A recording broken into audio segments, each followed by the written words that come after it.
靠中国工人赚2600亿，扭头说自己是新加坡公司。新因这个牌子可了不得啊！你可能不知道，它在这个国外有多火，什么 Zara、H&M 啊，在它面前都得抖3抖啊。人家现在是全球第3大时尚品牌，怎么做到的？一个字儿，快！你在这个网上看中一件衣服，今天下单，可能过几天就从大洋彼岸给寄过来了。人家怎么做到的？7天就能把样品给你做出来，10天就能发货，这是什么概念啊？这背后靠的是谁呀？靠的是咱们中国工厂的汗水，靠的是珠三角那套无敌的供应链，靠的是那120万的从业者，晚上不睡觉给你赶工做出来的。结果呢，这事儿啊就有意思了。这按理说啊，你靠着咱们中国这套体系发了家，一年狂揽2600多亿啊，你是不是得念点好？是不是得说声感谢中国人民的给力支持？并没有啊，人家转脸就好像不认识你了。就在2024年的9月，沙特不是开了个什么全球人工智能峰会嘛，挺高端的。新因的唐副主席也去了，主持人也客气啊，介绍说欢迎这家大型的中国公司。话还没说完啊，这个唐副主席噌的一下就站起来了，哎，不对，打断一下哦，那个表情那个语气啊，急得跟被踩了尾巴的猫似的呀。他说我们是一家新加坡公司，我们只是借助了中国的制造业和供应链。大伙儿听听啊，这话说的什么叫借助啊？你这叫借助吗？你这是把整个身家性命都压到咱们这儿了。那现在你跟我说你只是路过，这事啊，咱们今天必须得好好唠唠。谁都知道搞快时尚拼的就是2个字儿，快和稳。你今天在 T 台上看到了一个新款，明天新就得把它挂在网上去卖，这个速度谁能跟得上啊？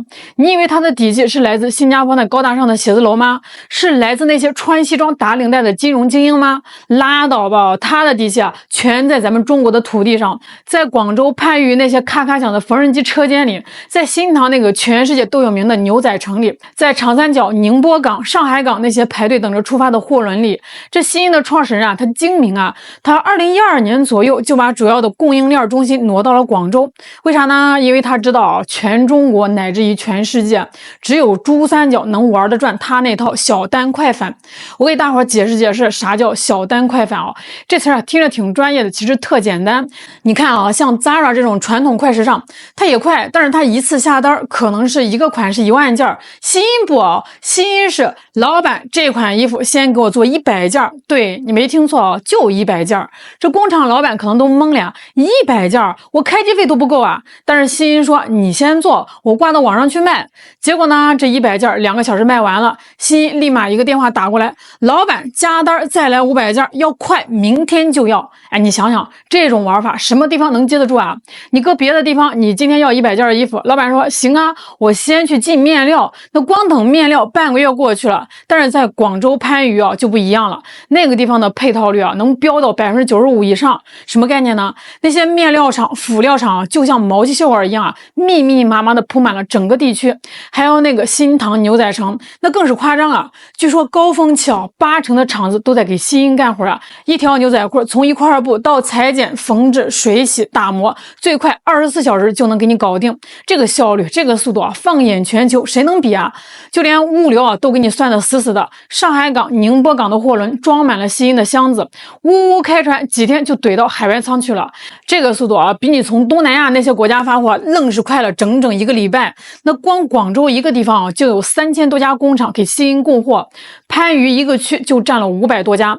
那少了这里面任何一环，它新因那个快字啊，当天就得歇菜。话又说回来，难道新因不知道中国供应链牛吗？他知道啊，他太知道了啊。但是他也动过歪心思，他也想过脱中，就是想把供应链挪出去。他看上了越南，砰一下啊，砸了钱，在越南搞了700亩的地，建大仓库、建工厂，满心欢喜啊，以为这下能省下一大笔成本了。结果呢，现实是啪啪啪打脸啊！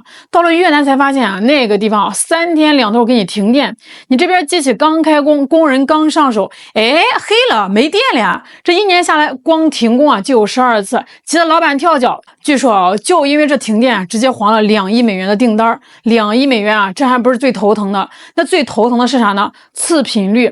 咱们国内工厂做习惯了，质量是把控的很严，但是那边呢，次品率比国内高出了15%。哎，你想啊，你做了100件的衣服，有15件是坏的。的得扔了，这成本是不是又上去了？最后里外里一算啊，成本没降多少，还把这个交货期给耽误了。客户那边是天天催，我买的裙子呢，怎么还没到啊？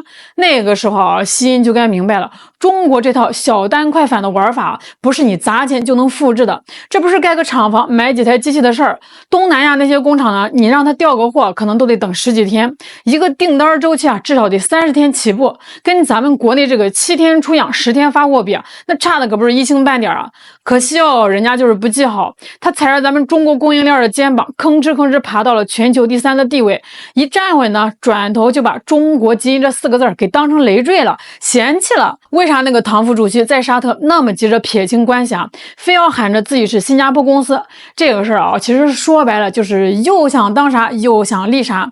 西音在广州的团队有8000多人，这8000多人呀，就是负责对接那几千家工厂的，负责跟进生产的，负责协调物流的，几乎是把从一块布变成一件衣服的所有最核心最累的活啊全包了。那他新加坡总部呢，几百号人，这几百号人是干嘛呢？大多是做管理啊，做销售统筹啊，开会啊。其实说白了，真正干活出力的全在中国。他那个新加坡总部啊，更像一个遥控指挥部，他非要把新加坡公司这个标签贴的比谁都紧。为啥呢？一个字儿钱。还有呢，面子。咱们先说说这个钱啊，比如一件 T 恤，这工厂辛辛苦苦做出来，西音给工厂10块钱人民币，那这个工厂可能就赚了5毛钱。西音拿到这件 T 恤啊，转手卖到美国，卖多少呢？10美元啊，约合人民币70多块钱。那中间的差价60多块钱去哪儿呢？他没让这笔钱流回国内，他全沉淀到新加坡那个总部了。他在账面上是怎么操作呢？他让中国的实体公司啊，把这件10块钱的 T 恤卖给新加坡总部，可能就卖11块钱，然后呢，新加坡总部啊再用10美元的价格卖给全世界的消费者。你看啊，利润大头是不是全跑到新加坡公司账上了？这么干有啥好处呢？避税呀。2022年到2024年，新加坡公司缴的企业所得税啊，大概是4.4亿美元，差不多就是31亿人民币，听着挺多的是吧？但是你要知道，新加坡的税率那是出了名的低啊，平均不到10%。要是它总部还在国内啊，按照咱们国家的税法，这3年它至少要多缴86个亿的人民币。他把这个利润啊全挪到新加坡，就是为了省这笔钱。你看他2024年新加坡公司的总资产飙到了152亿美元，一年涨了72%，这个增速啊比国内业务快多了。那明眼人一看就知道，他在疯狂的把利润往新加坡搬家。第二个心思呢，图面子呀，他想撕掉中国生产这个标签。现在欧美有些人啊，对这个中国快时尚有偏见，觉得你就是低价低质。西音就觉得，哎呀，我得挂个新加坡公司的名号，是不是就显得国际化了？是不是就高大上了？那这样呢，也方便他去美国、去英国冲刺上市呀。他真是忘了啊，他自己碗里的饭从米到菜全是中国这片土地给的。他现在嫌弃这个碗是土碗，想换个金碗，也不看看自己能不能端得稳。这西音以为啊，披上这层新加坡的外衣就能在海外顺风顺水。结果呢，现实可不管你穿什么马甲啊，照样劈头盖脸给了他好几巴掌。他最早啊雄心壮志想去美国上市，多风光。结果呢，美国那边盯上他了。哎，你等等哦，你这衣服的合规性有问题啊，你有没有侵权？你抄了多少设计师的款？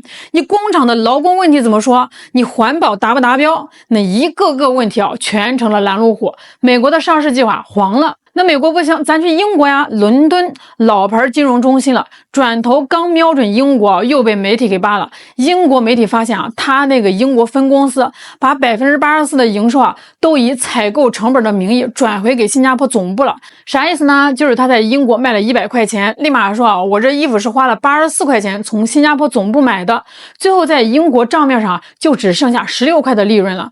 他就按这个16块交了点税，好像才960万英镑。那英国人一看气炸了呀，你在我们这儿卖这么多衣服赚那么多钱，结果就交这么点税，你把我们当猴耍呢？英国工党的议员都站出来呼吁啊，必须严查。那这下呢，他那个国际化的脸面又被砸了个大坑。你以为这就完了？那更惨的还在后头呀。欧洲那边可不惯着你啊，法国政府正在搞一个法案，专门针对这种快时尚的，说你这衣服太不环保了，制造了太多浪费，以后要对你这种公司征收巨额的环保罚单。那个罚款啊，可能是几十亿上百亿的呀，这个钱够多少中小服装企业活好几年了呀。那意大利那边呢，消费者协会也告他说你广告上宣传的品质保障跟你那实际衣服的质量差太多了，涉嫌误导消费者。欧盟也放话了，以后查你合规问题，查出来接着罚。你看这个海外市场呢不买他这个新加坡人寿的账啊，那国内这边呢，他也把这个人心给搞凉了。前2年新因被瑞典那个快时尚品牌 H&M 给告了，告他侵权抄袭。那这官司一打新因咋办的？他要是条汉子就该说行，我来负责。结果他不他二话不说就把锅甩给了合作的工厂。他说哎呀，这事不赖我呀，是那个供应商，是那个工厂，他们擅自用了别人的设计，跟我新因没关系。你这话说的工厂老板们一听心都凉凉，合着我们半夜3更给你赶工，你赚钱了是你全球化牛，那一出事呢就是我们工厂的错，谁还愿意跟你这种出事就甩锅的企业打交道啊？结果呢，据说有20%的核心工厂直接撤了合作。你看海外碰壁，国内失了人心，消费者也不傻呀。那数据都出来了，2024年新因在18到25岁年轻人的复购率从52%掉到了41%。那英国那边呢，有60%多的受访者直接说新因这家公司不诚实，财务数据更是难看，营收虽然还在涨，但是利润跌了11.5%，负债率飙到了81%以上，市值呢从最高峰的7000多亿跌掉了一大半。这下好了，两头不讨好眼瞅着在海外混不下去了，日子也不好过了，新因又动起了回头的心思，他想起家来了呀。今年8月就有这个消息传出来了，说这个新因正考虑把这个总部从新加坡迁回中国，还把广州、南京当成了热门地点，说是为了回香港上市铺路。他之前就被传要在香港搞那个保密地表，想在2025年完成上市。但是现在呢，咱去证监会官网查不到他的备案呀。香港交易所那个披露系统也没有他相关的信息，啥意思呢？其实说到底还是他之前那个切割做的太绝了。你现在想回来呢，没那么容易了，监管部门也得掂量掂量你这家公司之前为了避税，为了讨好欧美，急慌慌的跟中国划清界限，现在你上市不顺了，利润下滑了，你又想起中国的好来了，又想回来蹭咱们资本市场的热度了，你把咱们这儿当什么了？你想来就来，想走就走现在想回来就回来的避风港吗？咱们想想这也挺讽刺的。那些被他甩过的工厂，那些被他转移走的利润那些被他伤害的消费者，能说原谅就原谅吗？一个企业的根儿到底在哪儿？从来都不是看你那个营业执照注册在哪个国家，不是说你注册在新加坡你就是新加坡公司了，你的根儿是看你的供应链在哪，你的劳动者在哪儿，你的价值创造在哪儿。那新因呢，它就是靠着咱们中国的缝纫机一针一线裁出来的，是靠咱们中国工人的手一件一件叠出来的，是靠咱们中国这条独一无二的供应链才养肥的呀。他赚够了这2600亿，却想把中国根儿给拔掉，这种操作走不远。要是真有那么一天没了中国工厂的支撑，没了珠三角这条神一样的供应链，他新因那个国际化的招牌挂的再花哨，也就是个空壳子那到时候别说跟这个 Zara、H&M 去竞争了，他能不能稳住现在的市场份额，都得打个大大的问号呢。好啦，今天就跟大家聊到这儿了。对于新因这波操作，你又是怎么看的呢？欢迎在这个评论区留言咱们一块聊聊。我是小兰，我们下期再见。